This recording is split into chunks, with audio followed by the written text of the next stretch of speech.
Bem, ouvintes da Rádio Baruch FM, do portal Baruch Comunicações, TV Baruch, hoje o nosso assunto é teatro e a gente está recebendo aqui o ator Kenan Bernardes, ele que está em cartaz com um solo que é Medea Mina Gigi.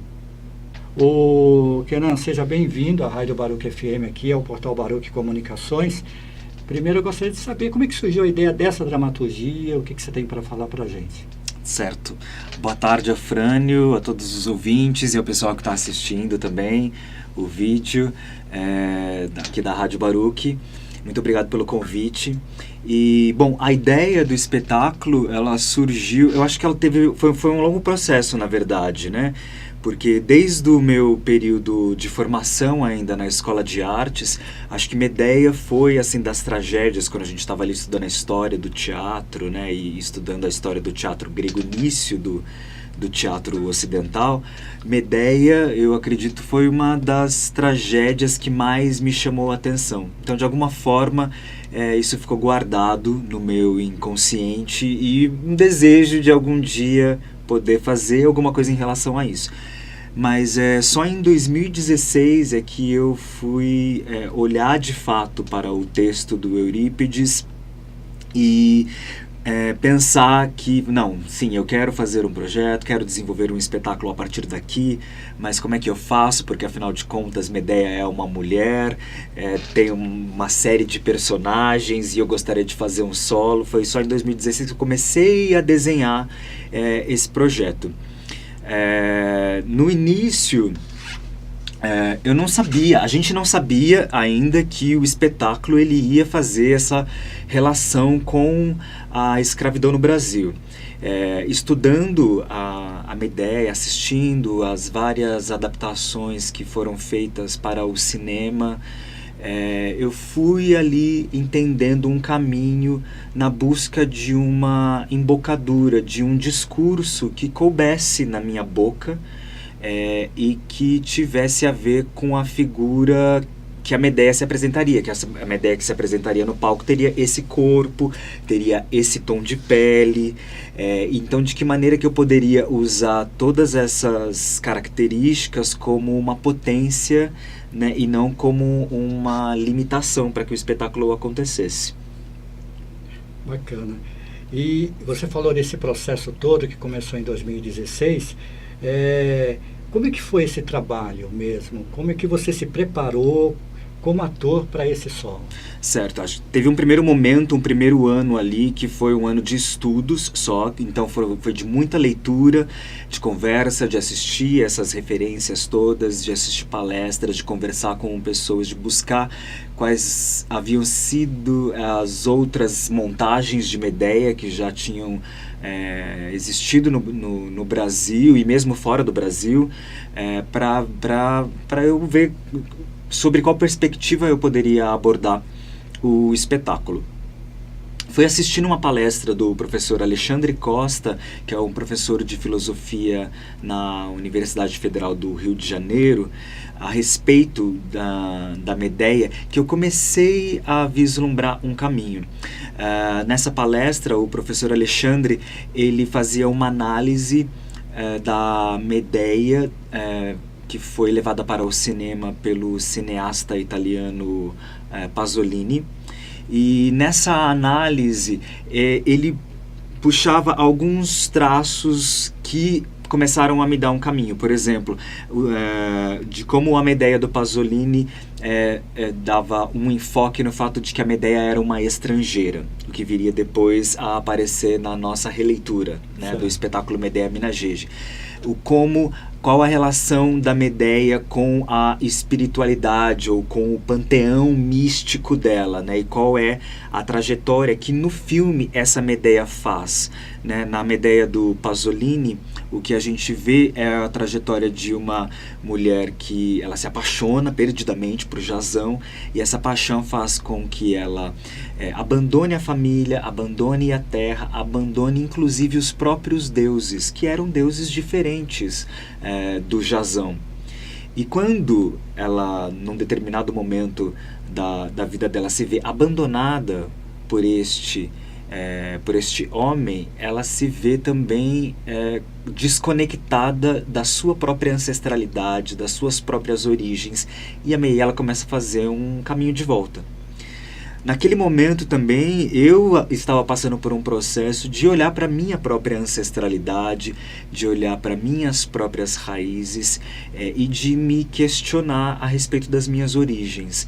Então foi aí neste ponto que eu percebi que a trajetória da Medéia se cruzava com a minha própria trajetória, que era de alguém que, por conta de uma circunstância histórica, que é essa nossa no Brasil, que ao trazer pessoas que foram pessoas do continente africano que foram escravizadas, essas pessoas elas se desconectaram no decorrer histórico com a sua ancestralidade, com a sua terra, com as suas origens, com os seus costumes, com as suas crenças.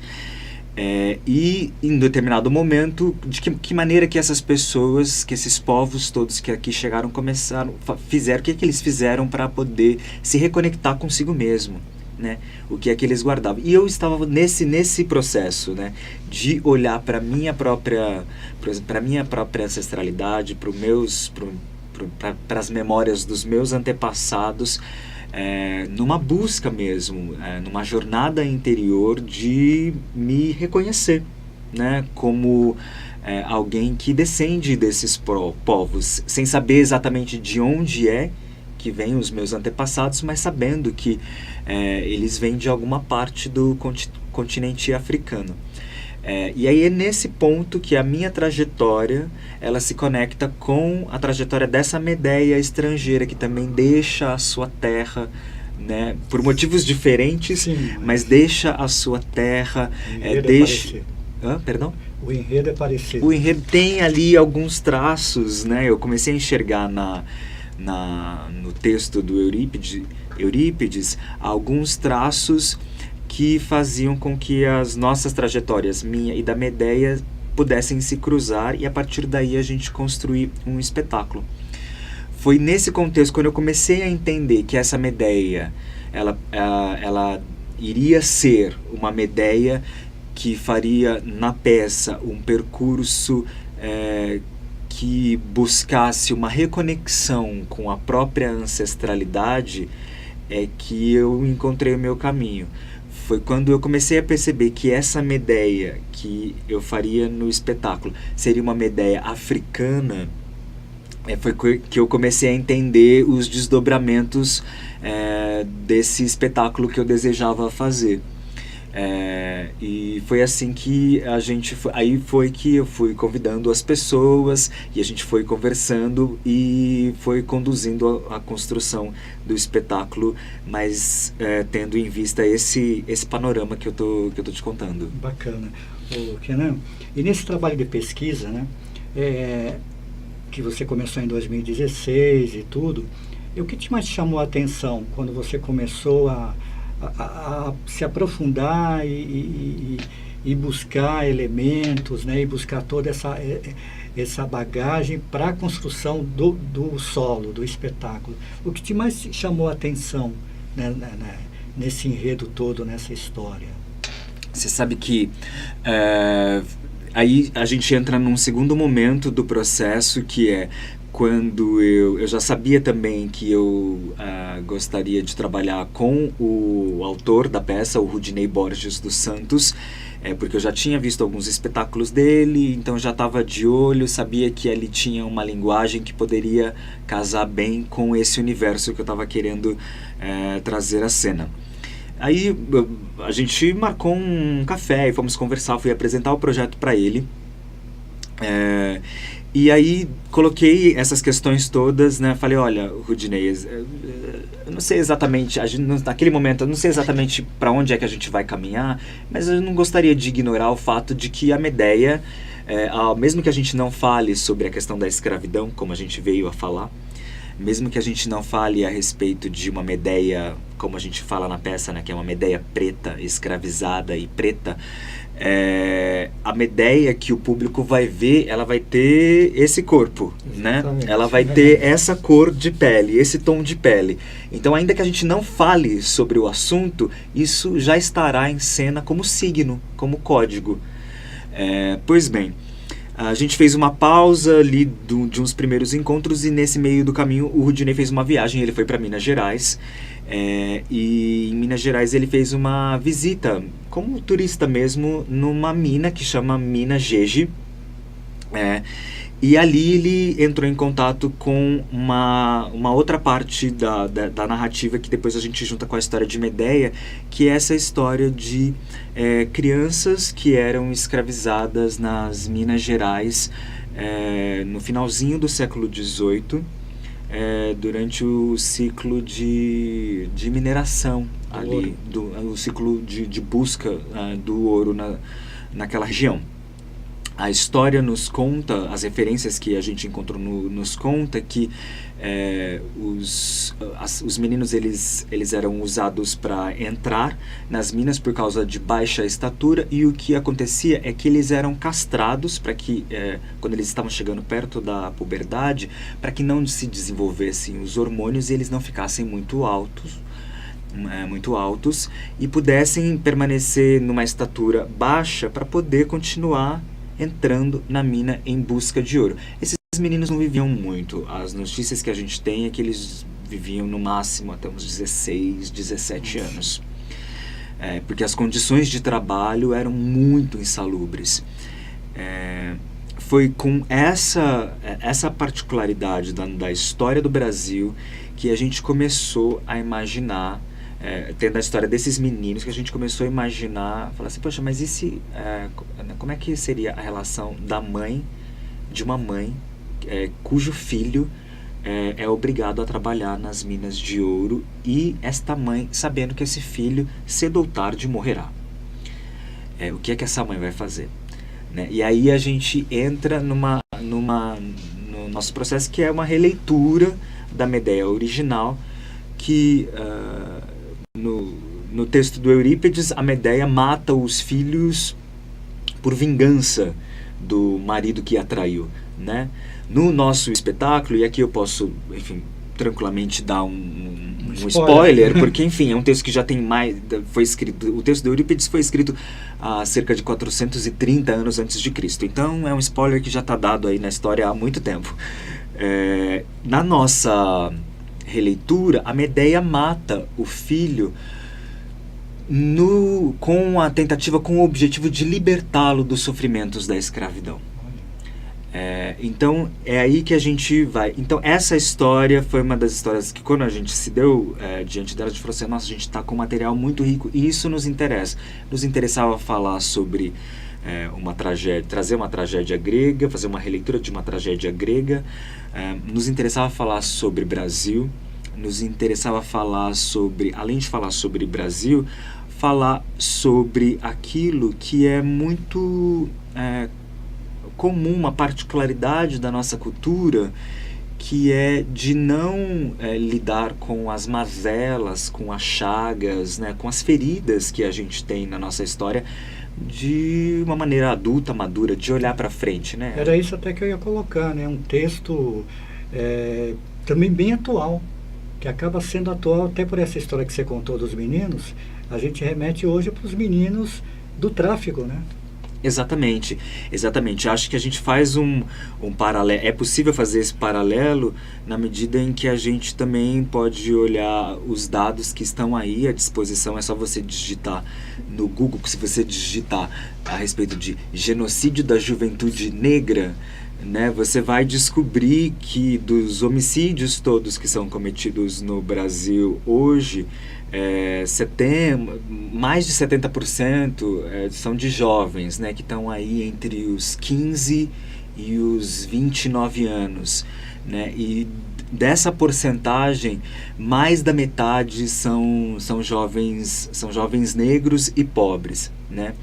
Uma vez eu estava lendo uma reportagem numa revista a respeito, né, de como é que como a questão, como o Brasil ainda não lidou com a questão do racismo, né, na sua história. E uma frase me chamou muito a atenção, que falava assim, que é muito perigoso ser um jovem negro no Brasil hoje. É muito perigoso, porque você está assim na mira, e é literalmente na mira de um fuzil do Estado, ou de um fuzil do tráfico, enfim, você está na mira. Então acho que sim, a peça, embora a gente localize ela no finalzinho do século XVIII para falar ali dos meninos que eram escravizados e que eram de alguma forma submetidos a uma forma de existência que inevitavelmente os conduziria à morte, a gente pode fazer uma relação, sim, com os dias de hoje, né? Que uma parte da população é submetida a uma forma de existência que inevitavelmente os conduzirá à morte, se não física, a uma morte social, a uma morte simbólica, Exatamente. a uma morte do Emocional, imaginário, emocional, psíquica. Bacana. E aquela coisa que eu sempre digo, que o teatro é muito rico por isso, né? É um palco, é um espaço de relacionamento e ao mesmo tempo de reflexão, né? Porque você me traz esse solo, você me traz toda essa história que está lá no século XVIII, né, XIX, mas ao mesmo tempo deixa para o espectador toda essa reflexão. Então ele vai assistir uma peça, um solo, mas ele começa dentro de si a se transformar. Eu acho que a arte, a cultura, o teatro tem muito disso, né, Kenan? Exatamente. E se a gente for olhar em termos de história da humanidade, o século XVIII quando foi? Foi ontem à tarde, né?